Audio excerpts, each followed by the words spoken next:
Tug for Nash TV with MCA recording artist Sam Hunt. Welcome home, man. Hey, thank you. It's good to be here. I'm telling you, we're at the Whiskey Blue in Atlanta, and Sam is from Cedartown, so it's a homecoming of sorts, right? Oh, absolutely. Yeah, I got to sneak in on Thanksgiving last week, but really other than that, I haven't been home in a long time, so it feels good to be back.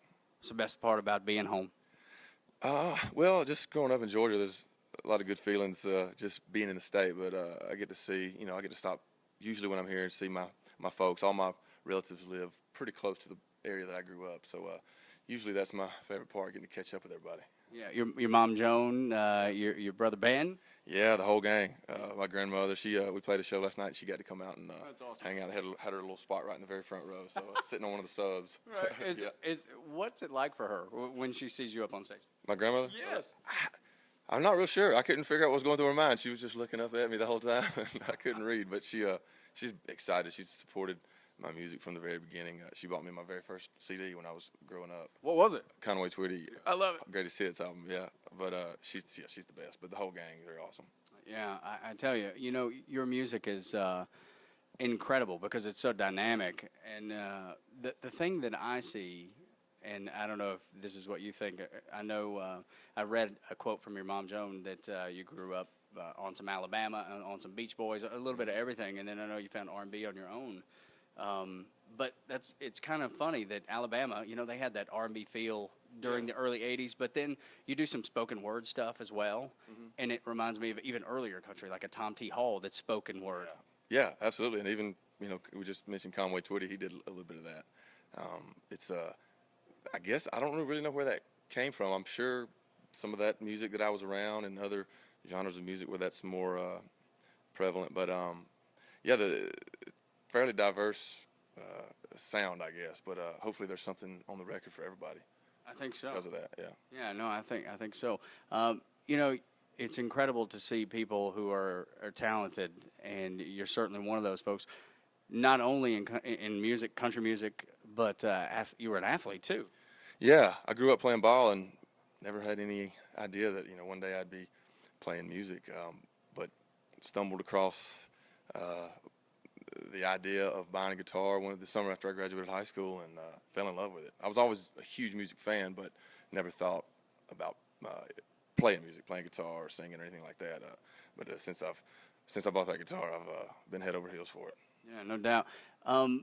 There's I imagine days in your life when that you can't have something better happen. You were drafted in the NFL. Actually, I was a free agent, so I went to camp. I wasn't drafted in the draft. But, yeah, I finished up playing college ball and had that opportunity. It was short-lived, but it was cool to get to go out there to Kansas City for a short stint.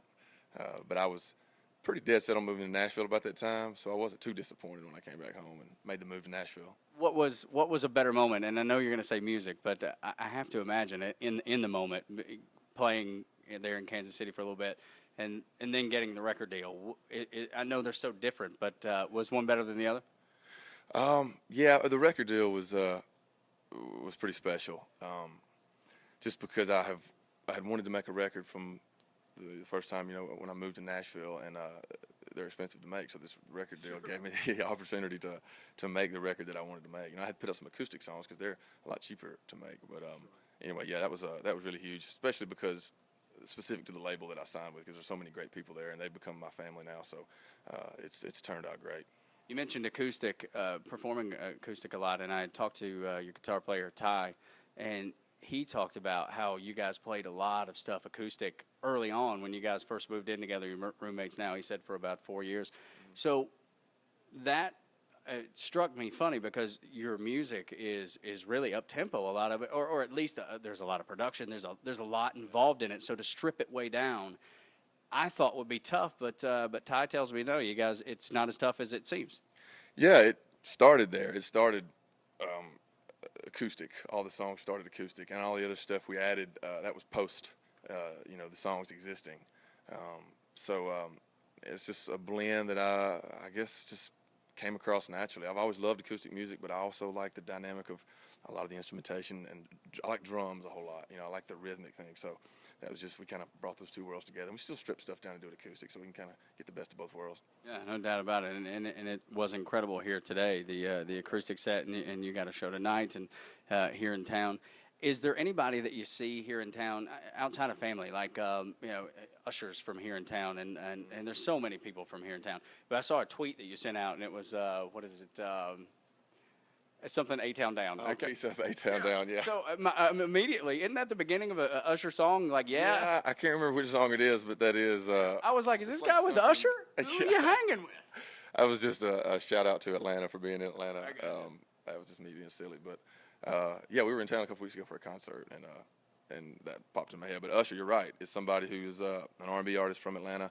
Lots of great R&B music has come. Of course. So being so close to Atlanta growing up, I'm sure I was, subconsciously soaking a lot of that in. And that's how it came out later, when I started writing songs. Is there anybody that you're starstruck by? I mean, you're early in your career that you've met so far, or that you've seen here in town, or you've been able to rub elbows with? Anybody that you're like, holy cow, I can't believe I'm hanging with this person?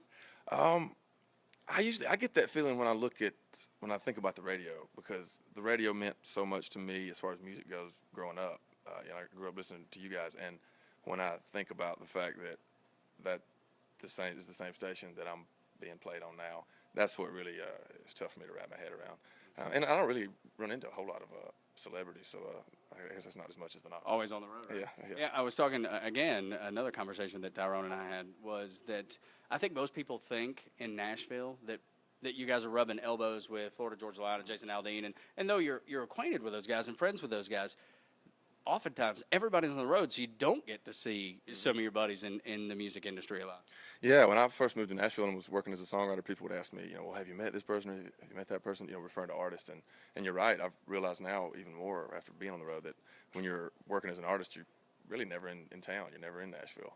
So I keep up with a lot of those guys and have, in passing now, met a lot more than I had then. But, but you're right. We kind of live out here on the bus with our team that we work with.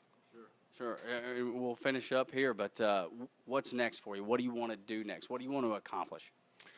That's a broad question. It's a great question. I think I'd love to, have the chance to make a second record. I haven't really put a lot of thought into that yet, but so far so good with the success of this record. So hopefully we have an opportunity to do that. My favorite thing right now is touring, having a record out, because we did a lot of playing over the summer and back in the spring with. We had a single out in the summer, but other than that, we didn't really have a lot of music out. And it's really changed the live show because people are able to buy the record, live with the music, connect with it, familiarize themselves with it, they know the lyrics. Now when they come out to a show, they know a lot more songs, so that helps the live show. When you do a second record, because you're going to do a second record, there's no question. I mean, the first record is incredible, so there will be a second. Is there anybody you'd like to collaborate on that? Anybody you'd like to work with, that bring in or request somebody to work with you? I haven't put any thought into that yet.